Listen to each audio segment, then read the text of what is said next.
કારણ કે ત્યાં આપણા રાહુલ ભારત સર આપણા બાળકોના હાથમાં મોબાઈલની જગ્યાએ પુસ્તક અને માળા કઈ રીતે પકડાવી શકાય તેનું સચોટ માર્ગદર્શન આપવા માટે આપણી રાહ જોઈ રહ્યા છે. વિનંતી કરીશ રાહુલ ભારત સરને કે આપ સત્વરે સ્ટેજ પર ઉપસ્થિત થશો અને આપના મુખારવિંદ થકી અમારા વાલીઓને સચોટ માર્ગદર્શન આપશો જી.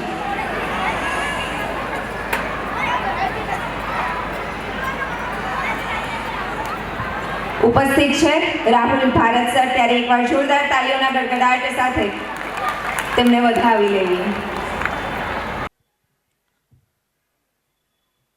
ઉપસ્થિત સૌને નમસ્કાર. કયા વિષય પર વાત કરવી એ વિચાર કરતો હતો અને ત્યાં મોબાઈલ થીમ ઉપર બાળકો આવ્યા ત્યારે પહેલો વિચાર એ આવ્યો કે પ્રત્યેક ઠેકાણે વાત એ થઈ રહી છે કે બાળકો મોબાઈલ મૂકતા નથી, અભ્યાસમાં કોન્સન્ટ્રેશન થતું નથી. મારો સવાલ થોડો અલગ છે. બાળકો મોબાઈલ મૂકતા નથી કે મા બાપ બાળકના હાથમાં મોબાઈલ આપવાનું બંધ કરતા નથી? મૂળ પ્રશ્ન તો ત્યાં છે ને. એ વિચાર કરતો તો ત્યાં જ અન્વીની વાત આવી. અન્વીની માતાએ શું સંઘર્ષ કરીને દીકરીને આટલા ટોચના શિખર ઉપર પહોંચાડી. ત્યાર પછી રામાયણનું પાત્ર ભજવાયું એટલે એને જોઈને મને એવું થયું કે અને પછી રાજસ્થાન, એટલે મારા મનમાં એ વિચાર આવ્યો કે રાજસ્થાન, રામાયણ આ બધાની અંદર જે શ્રેષ્ઠ માતાઓનું વર્ણન છે એ તમારી સમક્ષ મૂકવું જોઈએ. રામાયણનું ઘનઘોર યુદ્ધ થયું. એ યુદ્ધની ભીતર શું સ્થિતિ થઈ આપણને બધાને કથાથી ખબર છે. યુદ્ધ પછી યુદ્ધની અંદર રાવણના દીકરા ઇન્દ્રજીતના બાણથી લક્ષ્મણ મૂર્છિત થાય. લક્ષ્મણનું મૂર્છિત થવું, રાવણના વૈદ્ય સુસેનને બોલાવવો, સુસેનનું આવવું અને તેણે એમ કહેવું કે સંજીવની લાગવી પડે, તેના બે ટીપા લક્ષ્મણના મોંમાં જો સવાર સુધીમાં મૂકવામાં આવે તો બેઠો થશે. અને તેથી હનુમાનનું જવું, પર્વત ઉચકીને લાવો, આ વાર્તા આપણે બધાને ખબર છે. ત્યાર પછી આખું યુદ્ધ પૂર્ણ થયું. યુદ્ધ પૂર્ણ થયા પછી રામ પુષ્પક વિમાનમાં અયોધ્યા જવા માટે પાછા નીકળે. રસ્તામાં રામને એમ થયું કે હનુમાનના માતા અંજનાનું ઘર આવે છે, અંજનાને મળતા જઈએ, અંજનાને નમસ્કાર કરતા જઈએ, એના દીકરાના શૌર્યની બે વાત કરતા જઈએ. અને તેથી પુષ્પક વિમાન રોકાણ કરે. હનુમાન દોડતા વિમાનમાંથી ઉતરીને જાય. રામ આવે છે, રામ આવે છે, સીતા આવે છે, મળવા માટે આવે છે તને. ઘરમાં સ્વાગતની તૈયારીઓ થાય. રામ અને સીતા અંજનાના ઘરે પધારે. રામ અને સીતા બેઠા છે, સામે અંજના બેઠા છે. હનુમાન એક તરફ ઊભા છે, લક્ષ્મણ છે, સુગ્રીવ છે, નળ નીલ છે, અંગદ છે, બધા જ લોકો ત્યાં આગળ હાજર છે. વિભીષણ છે. પ્રત્યેકની હાજરીમાં સીતા અંજના સમક્ષ વખાણ કરવાની શરૂઆત કરે છે. માતાના દીકરાના શૌર્યના શું વખાણ કરું? રાવણની અશોક વાટિકાની ભીતર જે ક્ષણે મને એમ થયું કે મારે પ્રાણ ત્યાગી દેવા જોઈએ, આ કષ્ટ સહન નથી થતું, તે વખતે રઘુવીરનો સંદેશો લઈને તારો દીકરો આવે ને મારા પ્રાણમાં પ્રાણ આવી જાય. તારા દીકરાનું શૌર્ય અદ્ભુત છે. હનુમાન પણ ખુશ થાય, અંજના પણ ખુશ થાય, બેઠેલ પ્રત્યેક ખુશ થાય. પછી રામે વાત શરૂ કરી. લંકાના રણાંગણની ભીતર ઇન્દ્રજીતના બાણથી લક્ષ્મણ મૂર્છિત થયા. અને તે વખતે જો હનુમાન પરાક્રમ કરીને પર્વત ઉચકીને ન લાવત, દ્રોણાચલ ન આવત અને લક્ષ્મણ બેઠો ન થાત તો કદાચ મારે પ્રાણ ત્યાગી દેવા પડત. અસ્તિને 100 વર્ષ સ્નેહ આવો મારો લક્ષ્મણ મૂર્છિત થઈને પડેલો હતો. માતાના દીકરાનું શૌર્ય કેટલું અદ્ભુત છે. આટલું સાંભળીને પ્રત્યેકના થતું હતું અંજના ખુશ થશે. પણ એવા અંજના ઊભા થાય, ઊભા થઈને હનુમાન ઊભા છે ત્યાં જઈને સડાટ કરીને તમાચો મારી દે. રૂમમાં બેઠેલા પ્રત્યેક લોકો ચોંકી જાય. સીતા કે માતાના દીકરાના શૌર્યના વખાણ થઈ રહ્યા છે અને તું તારા દીકરાને તમાચો મારે છે. અને તે વખત અંજના એક જ વાત કરી કે મારો દીકરો હનુમાન યુદ્ધના મેદાનમાં જીવિત હોય, હાજર હોય અને તે વખતે હું એના માટે મારા દીકરાના વખાણ કોઈ પણ દિવસ સાંભળી શકું કે લક્ષ્મણ મૂર્છિત થાય અને પછી એના માટે થઈને દીકરો પર્વત ઉચકી લાવ્યાના કોઈ શૌર્ય નથી. જો મારો દીકરો યુદ્ધના મેદાનમાં હાજર હોય તો રામ અને લક્ષ્મણ યુદ્ધના મેદાનમાં આવવું જ કેમ પડ્યું? એના માટે આ થપ્પડ છે. જેની માં આટલી જાગૃત હોય ને એના દીકરાના હિન્દુસ્તાનના ગામડે ગામડે મંદિર બંધાય. માં જાગૃત હોવી જોઈએ, માનું શૌર્ય એવું જાગૃત હોવું જોઈએ. રામાયણમાં બીજો પ્રસંગ બન્યો તો રામ અને સીતા જ્યારે વનમાં નીકળ્યા છે, અત્રિના આશ્રમમાં રોકાયા છે, માણસો સાથે સીતા બેઠા છે, બંને બેઠા બેઠા સ્ત્રીઓ વાતો કરે છે અને માણસોએ સવાલ પૂછ્યો, સીતા એક સાસુ, આપણે છે ને રામાયણ ને મહાભારત ને કઈ દ્રષ્ટિકોણથી વાંચીએ છે ને એના આધારે આપણા જીવનમાં ફરક આવે. આપણે માત્ર ને માત્ર ભગવાનના જીવન કથા છે એ રીતે જો વાંચતા હોઈશું ને તો જીવનમાં કદી બદલાવ નહીં આવે. રામો ભૂત્વા રામમ યજેત, કૃષ્ણો ભૂત્વા કૃષ્ણમ યજેત, શિવો ભૂત્વા શિવમ યજેત. આપણને ખબર હોવી જોઈએ રામ જેવા થવું પડે. રામ જેવા દીકરા આકાશમાંથી પડતા નથી, એને ઘડવા પડે, એનું ઘડતર કરવું પડે છે. સીતા જેવી દીકરી આકાશમાંથી પડતી નથી, એના માટે ઘડતર કરવું પડે છે. માણસોએ પૂછ્યું, સીતા એક સાસુ સાથે રહેવામાં તકલીફ પડે છે. આ પ્રસંગ એટલા માટે કહી રહ્યો છું કે આજે સમાજમાં ઠેર ઠેર બૂમો ચાલે છે છોકરાઓના મોબાઈલની, છોકરાઓના ઘડતરની, અને મોટા થાય તો પછી એમના લગ્નની. મા બાપને પૂછીને લગ્ન કરવા જોઈએ. અમને પૂછતા કેમ નથી, અમારું સાંભળતા કેમ નથી? તમે કહ્યું ક્યારે કે સાંભળે? કન્ના બાંધ્યા વગરની પતંગો જેટલી ચગી રહી હોય ને તે કોઈ દિવસ ચકતી પતંગ ના કહેવાય, એ લટકેલી પતંગ કહેવાય, વિખરાયેલી પતંગ કહેવાય. તેમ આપણે કન્ના બાંધી જ નથી એવી પતંગ ચગાવે. આપણા દીકરાના જીવનના ઘડતરની, સંસ્કારની કન્ના બાંધી જ નથી, પછી દોર આપણા હાથમાં રહે ક્યાંથી? અને પછી આપણે કાયદાથી દીકરાને બાંધવા નીકળ્યા હોય છે કે દીકરા અમને પૂછીને જ લગ્ન કરે, દીકરા અમને પૂછીને. નાનપણમાં બાળકના હાથમાં રામને મૂક્યો, નાનપણમાં બાળકના હાથમાં કૃષ્ણને મૂક્યો, નાનપણમાં બાળકના હાથમાં ગીતાને મૂકે અને ડુગડુગ્યું મોબાઈલ મૂકી દીધું અને પછી જોની જોની યસ પાપા ઇટિંગ સુગર નો પાપા. ત્યાંથી જ શીખ્યું તમે ખોટું, ત્યાંથી જ બાળકના ઘડતરની શરૂઆત થઈ. આજના જેવી જાગૃતતા જોઈતી હતી. સીતાને પૂછવામાં આવ્યું, એક સાસુ સાથે ન રહી શકાય, 3 સાસુ સાથે તો કઈ રીતે રહે? કેવી રીતે આ સંસાર થાય? અને તે વખતે સીતા કહે કે જે વખતે પિતા જનકે સ્વયંવરનું આયોજન કર્યું,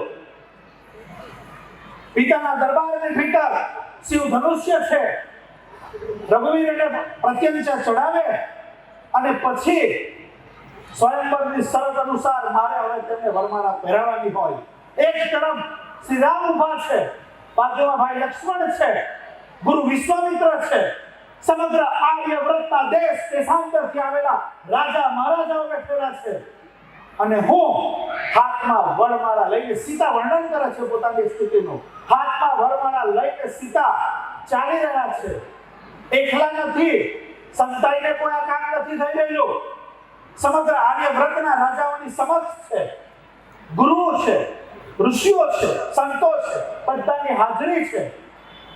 અને તે વખતે અને વાલ્મીકી વર્ણન કરે કે સૌંદર્ય ખનીજી સીતા, તે કાળની સૌથી શ્રેષ્ઠ સુંદર સ્ત્રીનું વર્ણન જો કરવાનું હોય તો સીતાનું જ થઈ શકે. એવી સીતા, અને શરતથી જીતેલી, પ્રત્યંચા ચડાવીને જીતેલી સ્વયંવરની શરત, એવી સીતા હાથમાં વરમાળા લઈને આવે છે. સીતાની સાથે એક તરફ પિતા જનક છે, બીજી તરફ માતા રત્નમાલા છે, ગુરુ સદાનંદ છે, બાકીની 3 બહેનો ઉર્મિલા, સુકૃતિ, માંડવી છે, કાકા કાકી છે, બધા હાથે છે, કોઈ એકલા નથી. અને હાથમાં વરમાળા લઈને સૌંદર્ય ખનીજી સીતા જ્યારે રામની સમક્ષ ઉભા રહે છે ને વરમાળા પહેરાવવાનો પ્રયત્ન કરે ત્યારે રામે એક જ વાક્ય કહ્યું. એ રામાયણ ખોલી લેજો, રામે એક જ વાક્ય કીધું, પિતાજીને પૂછવું પડે. સીતાએ કીધું છે દિવસે રઘુવીરનો આ જવાબ સાંભળો ને તે દિવસે ખબર પડી ગઈ કે કયા કુળમાં જવાનું છે, મારી પરંપરા શું છે, કે જે સંસાર થઈ શકે. રામાયણ એટલા માટે બાળકના હાથમાં મૂકવાની જરૂર છે, રામ એટલા માટે શીખવાની જરૂર છે. રાજસ્થાનનું દ્રશ્ય ભજવાઈ ગયા. રાજસ્થાનનું એક નગર એ નગરની ભીતર એક રાજાના મહેલમાં બાંધેલો ઘોડો છૂટી જાય, એનું દોરડું છૂટી જાય અને તે દોરડું છૂટી ગયા પછી પાછળ 60 થી 70 સૈનિકોનું ટોળું એ ઘોડાને પકડવા માટે દોડે છે અને આગળ ઘોડો ભાગતો જાય છે કે સૈનિકો પાછળથી બૂમ પાડે, આગળ રહેજો, ઘોડો છૂટ્યો. રાજાનો ઘોડો છૂટી ગયો છે, આગળ રહેજો. અને નગરની અંદર મહેલમાંથી બહાર નીકળીને નગરના મેદાનની ભીતર, નગરની ભીતર ઘોડો દોડી રહ્યો છે, બજારમાં ઘોડો દોડી રહ્યો છે, પાછળથી સૈનિકો દોડે છે, 70 સૈનિકોનું ટોળું એને પકડી નથી શકતું. આગળ રહેજો, પણ કોઈ પકડાય નહીં ઘોડો, અરે ઘોડો કોઈ પકડી ન શકે, બધા આગળ રહી રહ્યા છે. અને એવા વખતે ઘોડો બહાર નીકળે, નગરની બહાર નીકળે, ખેતરોમાં દોડવાની શરૂઆત થાય. પાછળ સૈનિકો, આગળ ઘોડો દોડી રહ્યો છે અને ખેતરમાં દૂર એક કોળભરી કન્યા ઉભેલી છે, 16-17 વર્ષની દીકરી ઉભેલી દેખાય છે કે સૈનિકો બૂમા છોડે, આગી રે, ઘોડા કાઢો છે, ભારી બેસશે, વગાડી બેસશે, થોડી આગી રે. અને તે વખતે છોકરી એક નિર્ભય મુદ્રાની ભીતર ત્યાં ઉભેલી છે અને તે છોકરી જે નિર્ભય મુદ્રામાં તાજ ઊભી છે, સૈનિકો પાછળ દોડે, ઘોડો જેવો બાજુમાંથી પસાર થાય, એના ગળામાં જે દોરડું સરકી રહ્યું હતું ને, એ ગળામાં દોરડું જમીન પર ધસડાતું દોરડાની ઉપર એ છોકરી એક પગ મૂકે અને ઘોડો ત્યાં જ ગુલાટ ખાઈને પડી જાય. રાજા સુધી વાત પહોંચે, કોણ છે આ દીકરી? કે જમયંતાબાઈ છે. અને તે રાજા ઉદયસિંહ તેની સાથે લગ્ન કરે.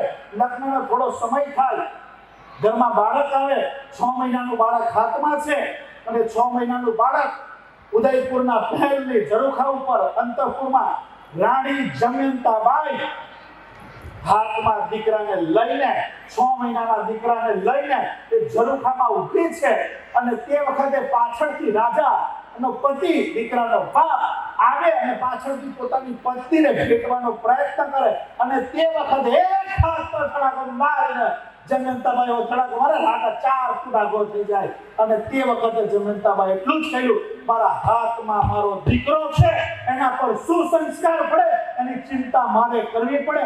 આવી માં હોય ને તેનો દીકરો મારાના પોતા થાય. માએ જાગ્રત રહેવું પડે, માએ કાળજી રાખવી પડે. હું શું મોબાઈલમાં જોઉં છું, હું શું આખો દિવસ બાળકને પીરસું છું, એની ચિંતા મા બાપે કરવી પડે.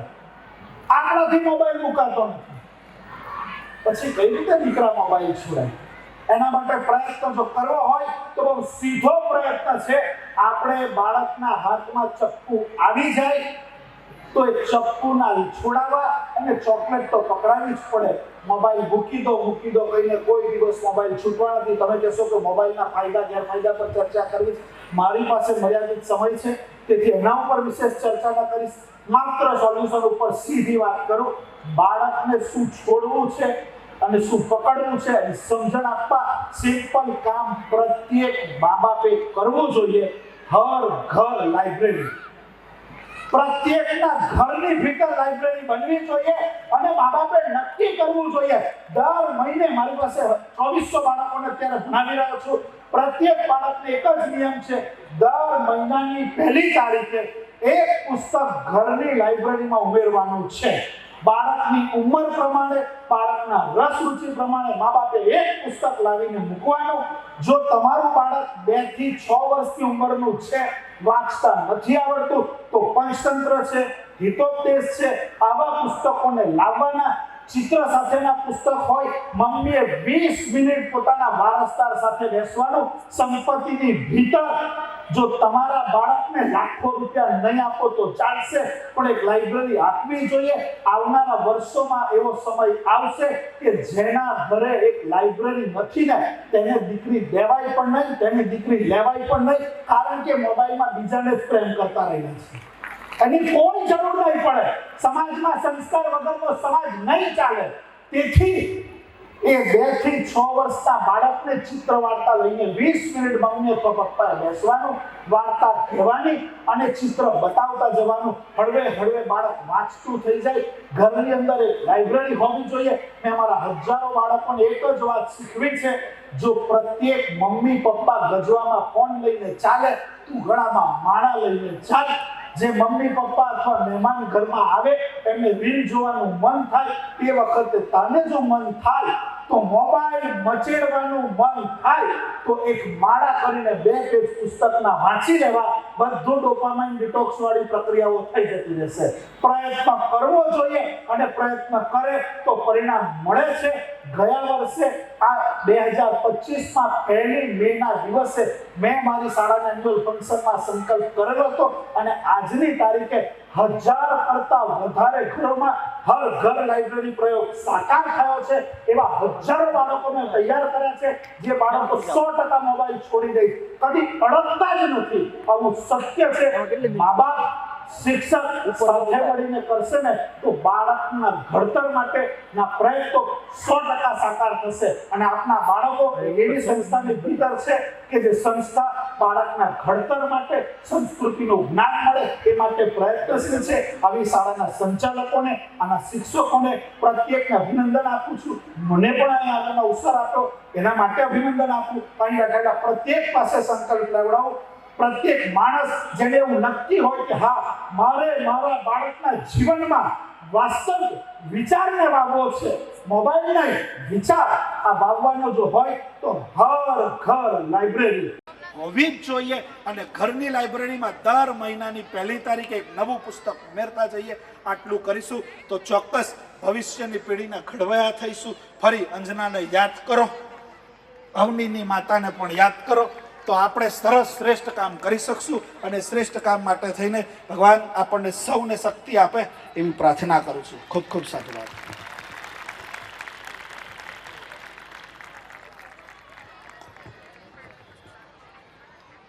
રાહુલ ભારત સરનો ખૂબ ખૂબ આભાર. સર, આપે ટાઈમ ખૂબ ઓછો લીધો પણ અદ્ભુત રજૂઆત કરી છે. આપના માટે કહી શકાય કે સાહિત્યમાં ખલીલ ધન તેજવી સાહેબ લખે છે કે નવો માર્ગ કંડાર્યો હતો ખુદ મેં મારા પગલાથી, કે નવો માર્ગ કંડાર્યો હતો ખુદ મેં મારા પગલાથી, ઘણી પગદંડીઓ ફૂટી પછી એ જ રસ્તાથી. હશે મારી ગઝલમાં પણ ક્યાંક અંધારું હશે, પણ ઘણા મિત્રોએ સળગાવ્યો હતો દીવો મારા દીવાથી. સર, આપે આજે કેળવણી રૂપી દીવો જે અહીં સળગાવ્યો છે, આ દીવાથી અનેક જ્યોત ઝળહળે તેવી આશા સાથે ફરી આપનો ખૂબ ખૂબ આભાર.